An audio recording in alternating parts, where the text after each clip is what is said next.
Lesson 5, The Decline of Feudalism, Section 1, Political Developments in England. Political development was rampant during the Middle Ages. In England, developments during the 12th and 13th centuries helped to weaken feudalism. The story begins with King Henry II. He reigned from 1154 to 1189. Henry II's legal reforms. Henry made legal reform an important part of his reign. For example, he insisted that a jury formally accuse a person of a serious crime. Cases were then tried before a royal judge. In theory, people could no longer simply be jailed or executed for no legal reason. They had to go through a court trial as well. These reforms strengthened the power of royal courts at the expense of feudal lords.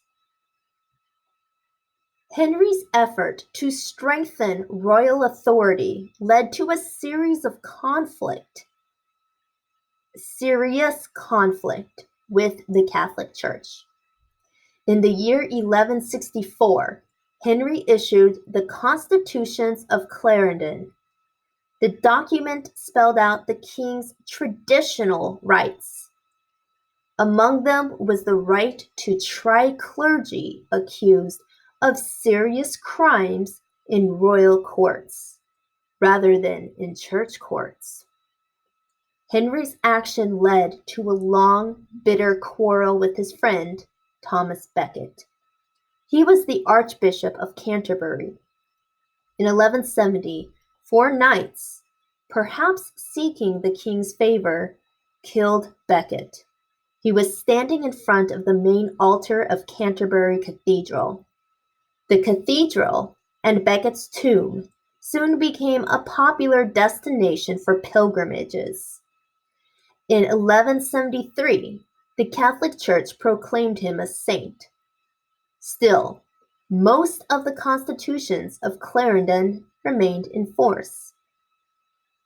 King John and the Magna Carta. In 1199, Henry's youngest son, John, became King of England. John soon made powerful enemies. John lost most of the lands the English had controlled in France.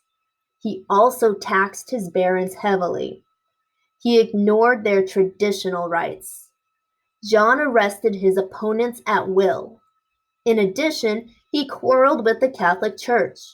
He collected large amounts of money from its properties. In June 1215, angry nobles forced a meeting with King John. They met in a meadow called Runnymede.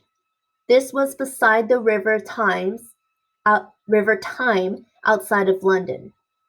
There they insisted that John put his seal on a document called the Magna Carta.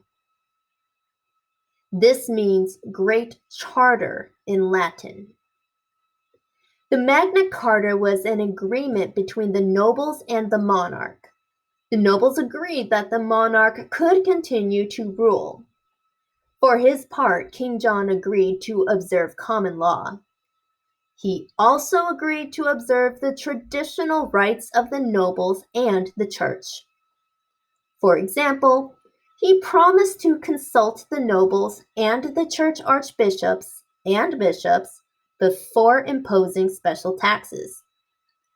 He also agreed that no free man could be jailed except by the lawful judgment of his peers or by the law of the land. This idea eventually developed into a key part of English common law.